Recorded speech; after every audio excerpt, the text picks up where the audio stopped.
Hi, ഞാൻ Vijayalakshmi. Welcome to our YouTube channel R4V garden.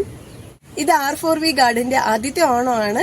കൃഷി സ്നേഹിക്കുന്നതിന്റെ എല്ലാ സുഹൃത്തുക്കൾക്കും R4V ഗാർഡന്റെ ഓണാശംസകൾ. ഇത്തവണത്തെ ഓണം എന്റെ ടെറസ് ഗാർഡനിലെ കുറച്ച് പച്ചക്കറികളെ വിളവെടുത്തുകൊണ്ടാണ്. കുറച്ച് പച്ചക്കറികളൊക്കെ തന്നെയുണ്ട്. അപ്പോൾ അതെല്ലാം വിളവെടുത്ത് ഇത്തവണത്തെ ഓണസദ്യ ഉണ്ടാക്കുന്നത്. അപ്പോൾ എല്ലാ കൂട്ടുകാരും ഈ വീഡിയോ സ്കിപ്പ് ചെയ്യാണ്ട് മുഴുവനും കാണാനായി ശ്രമിക്കുക. ഓണസദ്യക്കുള്ള പച്ചക്കറികളുടെ വിളവെടുപ്പിൽ ആദ്യമേ തന്നെ പടവലങ്ങ വിളവെടുക്കാം. ഇത് ടെറസ് ഗാർഡനിലെ ഗ്രോ ബാഗിൽ വെച്ചിരിക്കുന്ന പടവലങ്ങയാണ്.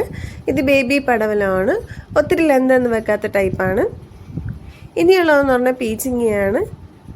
പീച്ചിങ്ങ കൊണ്ടുള്ള തോരൻ വളരെയധികം രുചികരമാണ്. ഇനി കുറച്ച് വെണ്ടയ്ക്കയുടെ വിളവെടുപ്പ് നടത്താം. സദ്യയിൽ ഏറ്റവും പ്രധാനപ്പെട്ട ഒന്നാണല്ലോ സാമ്പാർ. അപ്പോൾ നമ്മുടെ തോട്ടത്തിൽ നിന്ന് കുറച്ച് വെണ്ടയ്ക്കയൊക്കെ തന്നെ വിളവെടുക്കാം. പച്ചയും ചുവന്ന കളറിലുള്ള വെണ്ടയ്ക്കയാണിത്. ആനക്കൊമ്പൻ വെണ്ടയാണ്. പിന്നെ സാധാ കാപ്പിപ്പൊടി കളറിലെ വെണ്ടയുണ്ട്. ഇതെല്ലാം തന്നെ വളരെ രുചികരമാണ്. നമ്മുടെ തോട്ടിൽ നിന്ന് പറിച്ചെടുത്ത വിഷരഹിത പച്ചക്കറികൾ കൊണ്ടുണ്ടാക്കുന്ന സാമ്പാറൊക്കെ വളരെയധികം രുചികരമാണ്. അതിൻ്റെ രുചിയൊക്കെ ഒന്ന് അറിയണമെന്ന് നിങ്ങൾ എല്ലാവരും തന്നെ ഒരു ചെടിയെങ്കിലും വെച്ച് പിടിപ്പിക്കാൻ വേണ്ടി ശ്രമിക്കുക. എൻ്റെ ഈ വീഡിയോ ഇഷ്ടമാണെന്നുണ്ടെങ്കിൽ ലൈക്ക് ചെയ്യുക, കമൻറ്റ് ചെയ്യുക. സബ്സ്ക്രൈബ് ചെയ്യാത്ത ആരെങ്കിലും ഉണ്ടെങ്കിൽ സബ്സ്ക്രൈബ് ചെയ്ത് സപ്പോർട്ട് ചെയ്യുക. ഇനി വഴുതനങ്ങയുടെ വിളവെടുപ്പാണ്. ഇത് നല്ല പർപ്പിൾ കളറിലുള്ള വഴുതനങ്ങയാണ്. ചെടി കുഞ്ഞാണെങ്കിലും അതിൽ നിൽക്കുന്ന വഴുതനങ്ങ നല്ല തൂക്കവും വണ്ണവും ഒക്കെ വെച്ചിട്ടുള്ളതാണ്. ഇതും വളരെ സ്വാദുള്ളതാണ്. എല്ലാ പച്ചക്കറികളും തന്നെ മൂപ്പത്തുന്നതിന് മുന്നേ പറിച്ച് ഉപയോഗിക്കുകയാണെന്നുണ്ടെങ്കിൽ അതിൻ്റെ യഥാർത്ഥ രുചി നമുക്ക് കിട്ടുന്നതാണ്. ഇനി കുറച്ച് വെങ്ങേരി വഴുതനങ്ങയാണ് വിളവെടുക്കുന്നത്. വളരെയധികം സ്വാദുള്ളതാണ്. ഇതും ഒരു ചെടിയിൽ ധാരാളം തന്നെ പിടിക്കുക എന്നുള്ളതാണ് ഇതിൻ്റെ ഒരു പ്രത്യേകത. ഇതൊരു ചെറിയ ഗ്രോ ബാഗിലാണ് വെച്ചിരിക്കുന്നത്. നിറച്ച് തന്നെ കായ്ച്ചിട്ടുണ്ട്. ധാരാളം പൂക്കളും കായ്കളും ഒക്കെ ആയിട്ട് നമുക്ക് നിറച്ച് തന്നെ വിളവ് തരുന്ന ഒന്നാണ്. ഏവർക്കും വീട്ടിൽ വളർത്താൻ പറ്റുന്ന ഒന്നാണ്. മറ്റ് വഴുതനങ്ങ ചെടികളെ പോലെ വേഗത്തിൽ നശിച്ചൊന്നും പോകത്തില്ല. ഒത്തിരി കാലം നിൽക്കുന്നതാണ്. ഇത് തക്കാളി വഴുതനങ്ങയാണ്. കാണാൻ തക്കാളി പോലെയാണെന്നുണ്ടെങ്കിൽ ഇതൊരു വഴുതനങ്ങയാണ്. ഇതിൻ്റെ ടേസ്റ്റ് മറ്റ് വഴുതനങ്ങ ചെടികളിൽ നിന്ന് കുറച്ച് ഡിഫറെൻ്റ് ആണ്. എങ്കിലും മൂപ്പത്തുന്നതിന് മുന്നേ പറിച്ച് ഉപയോഗിക്കുകയാണെങ്കിൽ ഇത് വളരെ സ്വാദിഷ്ടമാണ്. ഇതും കീടശല്യം വളരെ കുറഞ്ഞ ഒരു വഴുതനങ്ങ ചെടിയാണ്. അപ്പോൾ ഇത്രയും വഴുതനങ്ങ കിട്ടിയിട്ടുണ്ട്. തക്കാളി വഴുതനങ്ങയ്ക്ക് തോട്ടത്തിൽ നിൽക്കുന്നത് കാണുന്നത് തന്നെ വളരെയധികം ഭംഗിയുള്ള ഒന്നാണ്. ഇനിയുള്ളതെന്ന് പറയുന്നത് വെള്ളരിക്കയുടെ വിളവെടുപ്പാണ്. 2 വെള്ളരിക്ക വന്നിട്ട് ചെറിയ കളറൊക്കെ അടിച്ച് തുടങ്ങിയിട്ടുണ്ട്. അപ്പോൾ അതിനെ കൂടി വിളവെടുക്കുകയാണ്. ഒത്തിരി സൈസൊന്നും വെച്ചിട്ടുള്ളതല്ല. ഇത് ചെറിയ ടൈപ്പാണ്. കുറച്ച് നീളമുള്ള ടൈപ്പ് അത് വന്നിട്ട് പിഞ്ചാണ്. അതുകൊണ്ടത് പറിക്കുന്നില്ല. അപ്പോൾ ഈ 2 ചെറുത് വന്നിട്ട് ഇന്ന് വിളവെടുക്കുകയാണ്. അപ്പോൾ ചെറിയൊരു സദ്യക്കുള്ള വെള്ളരിക്കയ്ക്കായി. ഇനി നമ്മൾ വിളവെടുക്കാൻ പോകുന്നതെന്ന് പറയുന്നത് മത്തനാണ്.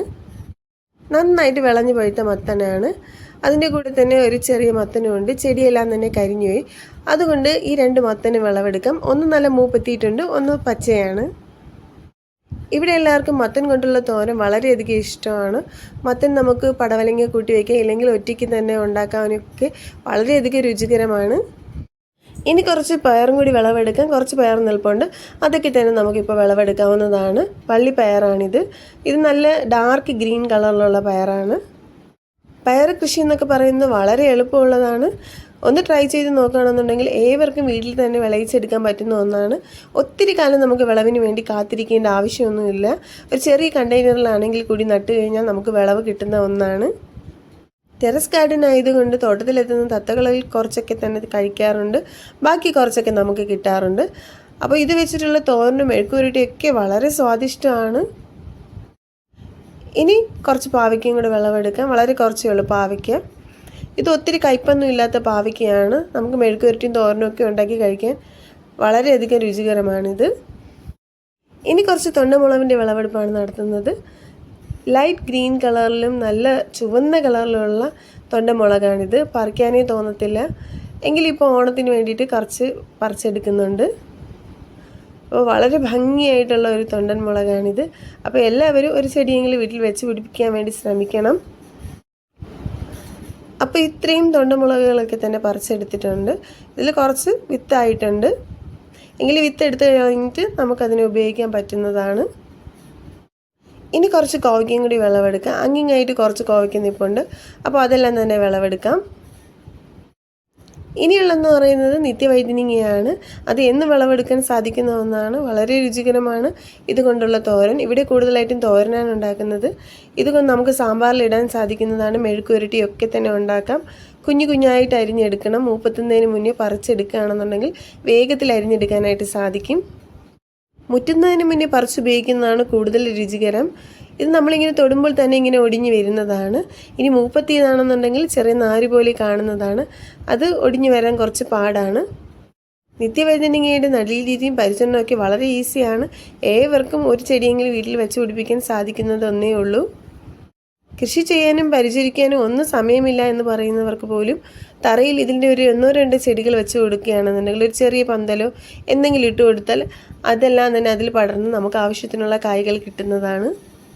ഇനി കുറച്ച് വെള്ളക്കാന്താരിയും കൂടി വിളവെടുക്കാം.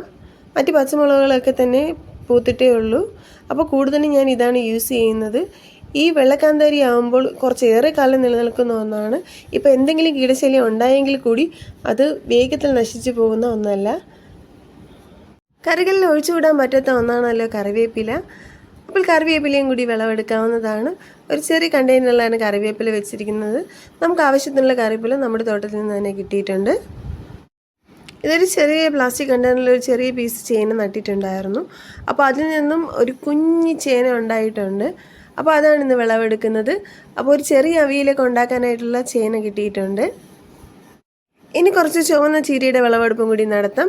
ഈ വീട്ടിൽ ഒരാൾക്ക് ചുവന്ന ചീരയാണ് ഏറ്റവും ഇഷ്ടം. അമ്മ പച്ച ചീര മാത്രമേ ഉണ്ടാക്കുന്നുള്ളൂ എന്നാണ് പരാതി. അപ്പോൾ അവന് വേണ്ടിയിട്ട് കുറച്ച് ചുവന്ന ചീര തൈകളൊക്കെ തന്നെ വെച്ചിട്ടുണ്ടായിരുന്നു. അപ്പോൾ അതും കൂടി വിളവെടുക്കുന്നുണ്ട്.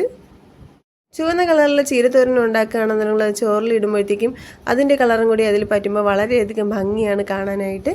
ഇനിയുള്ളതെന്ന് പറഞ്ഞാൽ കുറച്ച് പാഷൻ ഫ്രൂട്ടാണ്. പാഷൻ ഫ്രൂട്ട് എന്നും തന്നെ വിളവെടുക്കാൻ പറ്റുന്ന ഒന്നാണ്.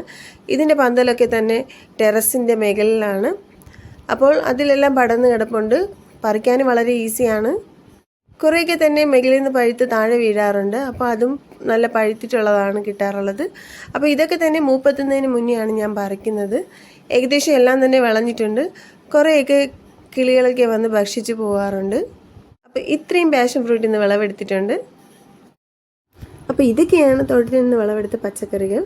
അപ്പോൾ ഒരു ചെറിയ സദ്യയൊക്കെ ഉണ്ടാക്കാനുള്ള പച്ചക്കറികളൊക്കെ തന്നെ ടെറസ് ഗാർഡനിൽ നിന്ന് വിളവെടുത്തിട്ടുണ്ട്. ഒരു ചെറിയ അടുക്കളത്തോട്ടം ഉണ്ടെന്നുണ്ടെങ്കിൽ നമുക്ക് എന്നും സദ്യ ഉണ്ടാക്കാൻ ആവശ്യമായിട്ടുള്ള പച്ചക്കറികളൊക്കെ തന്നെ വിളവെടുക്കാൻ സാധിക്കുന്നതാണ്. എന്നാലും ഓണം എന്ന് പറയുമ്പോൾ അതിനൊരു പ്രത്യേക ഒരു ഫീലാണ്. അപ്പോൾ എന്തായാലും ഇത്രയും പച്ചക്കറികൾ കിട്ടിയിട്ടുണ്ട്. കൃഷി സ്നേഹിക്കുന്നതിൻ്റെ എല്ലാ കുട്ടികൾക്കും വീഡിയോ ഇഷ്ടമായാൽ ലൈക്ക് ചെയ്യുക, ഷെയർ ചെയ്യുക, കമൻറ്റ് ചെയ്യുക. അപ്പോൾ പുതിയൊരു വീഡിയോയുമായി നമുക്ക് ഇനിയും കാണാം. അപ്പോൾ എല്ലാവർക്കും ഒരിക്കൽ കൂടി ഓണാശംസകൾ.